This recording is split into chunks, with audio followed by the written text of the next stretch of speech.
ಸಂಜೆ 7 ಗಂಟೆ. ಒಂದು ಸಣ್ಣ ಹಳ್ಳಿ ರೈಲು ನಿಲ್ದಾಣ. ಮಳೆಯ ತುಂತುರು ಚಿಮ್ಮುತ್ತಿದೆ. ಪ್ಲಾಟ್ಫಾರ್ಮ್ ಮೇಲೆ ಇಬ್ಬರು ಮಾತ್ರ, ಮನೋಜ್ ಮತ್ತು ಉಮೇಶ್. ರೈಲು 1 ಗಂಟೆ ಲೇಟ್.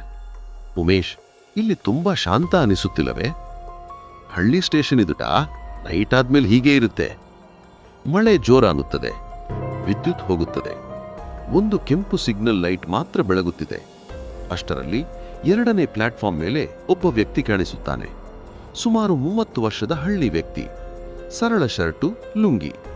ಮಳೆ ನೆನೆದಿದ್ದರೂ ಅವನು ಸಂಪೂರ್ಣ ಶಾಂತ. ಮನೋಜ್ ನಿಧಾನವಾಗಿ, ಉಮೇಶ್, ಇವನು ಇಷ್ಟೊತ್ತಿಗೆ ಎಲ್ಲಿ ಇತ್ತೋ? ಉಮೇಶ್ ಕೂಗುತ್ತಾನೆ, ಅಣ್ಣ, ಯಾವ ರೈಲ್ ಕಾಯ್ತಿದ್ದೀರಾ? ಅವನು ನಿಧಾನವಾಗಿ ತಿರುಗಿ ನೋಡುತ್ತಾನೆ. ಕಣ್ಣುಗಳಲ್ಲಿ ವಿಚಿತ್ರ ಖಾಲಿತನ. ಒಂದು ಮಾತು ಆಡದೆ ಹಳಿಗಳ ಕಡೆ ನಡೆದು ಹೋಗುತ್ತಾನೆ. ಮಳೆ ಏಕಾಏಕಿ ನಿಂತು ಬಿಡುತ್ತದೆ. ಆ ಮೌನದಲ್ಲಿ ಅವನು ಹಳಿಗಳ ಮಧ್ಯೆ ನಿಂತುಕೊಳ್ಳುತ್ತಾನೆ. ದೂರದಲ್ಲಿ ರೈಲು ಹಾರ್ನ್. ಸಿಗ್ನಲ್ ಹಸಿರುವಾಗುತ್ತದೆ.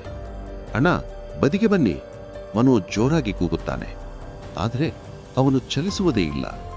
ರೈಲು ವೇಗವಾಗಿ ಹತ್ತಿರ ಬರುತ್ತದೆ. ಮನೋಜ್ ಮತ್ತು ಉಮೇಶ್ ಕಣ್ಣು ಮುಚ್ಚಿಕೊಳ್ಳುತ್ತಾರೆ. ರೈಲು ಗದ್ದಲದೊಂದಿಗೆ ಪಾಸ್ ಆಗುತ್ತದೆ. ಕೆಲವು ಕ್ಷಣಗಳ ನಂತರ ನಿಶ್ಶಬ್ದ. ಅವರು ಕಣ್ಣು ತೆರೆದು ನೋಡುತ್ತಾರೆ. ಹಳಿಗಳ ಮೇಲೆ ಯಾರೂ ಇಲ್ಲ, ಯಾವ ಗುರುತೂ ಇಲ್ಲ. ಮನೋಜ್ ನಡುಗುತ್ತಾನೆ. ಇವನು ಎಲ್ಲಿಗೆ ಹೋದ? ಉಮೇಶ್ ಪ್ಲಾಟ್ಫಾರ್ಮ್ ಗೋಡೆಯ ಕಡೆ ಗಮನಿಸುತ್ತಾನೆ. ಅಲ್ಲಿ ಹಳೆಯ ಸುದ್ದಿ ಕತ್ತರಿಸಿ ಅಂಟಿಸಲಾಗಿದೆ. 5 ವರ್ಷಗಳ ಹಿಂದೆ ಮಳೆ ರಾತ್ರಿ ಹಳ್ಳಿಯ 30 ವರ್ಷದ ವ್ಯಕ್ತಿ ರೈಲು ತಗುಲಿ ಸಾವು. ಫೋಟೋದಲ್ಲಿರುವ ವ್ಯಕ್ತಿ ಇವತ್ತೇ ನೋಡಿದ ಅದೇ ಮನುಷ್ಯ. ಗಡಿಯಾರ 7:32ಕ್ಕೆ ನಿಂತಿದೆ. ಮಳೆ ಮತ್ತೆ ಶುರುವಾಗುತ್ತದೆ. ಪ್ಲಾಟ್ಫಾರ್ಮ್ ಖಾಲಿ.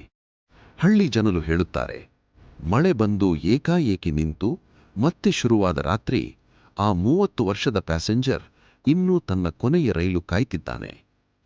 ಕೆಲವರು ಮನೆಗೆ ತಲುಪುವುದಿಲ್ಲ. ಕೆಲವರು ನಿಲ್ದಾಣವನ್ನೇ ಬಿಟ್ಟು ಹೋಗುವುದಿಲ್ಲ.